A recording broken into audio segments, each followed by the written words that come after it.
অত্যন্ত শ্রেষ্ঠ একটা কথা আছে, যদি একটা দরজা বন্ধ হয় তাহলে ঈশ্বর নিজে আমাদের জন্য আরেকটা দরজা খুলে দেন।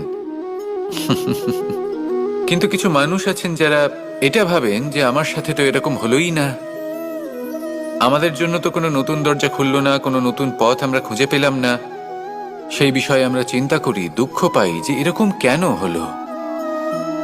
কখনো কখনো নতুন দরজা উন্মুক্ত হয়, কিন্তু পুরনো যে বন্ধ দরজা আছে তার সামনেই আমরা দুঃখী হয়ে বসে থাকি, আর এমন ভাবে বসে থাকি যে নতুন দরজার দিকে আমাদের চোখই যায় না।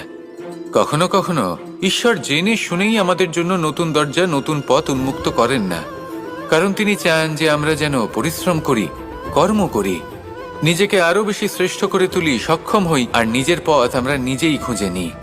কখনো কখনো এমনও হয় যে ঈশ্বর চান যে আমরা যেন সেই পথে চলতে শুরু করে দিই। ভবিষ্যতে গিয়ে ঈশ্বর আমাদের সবকিছুই প্রদান করেন।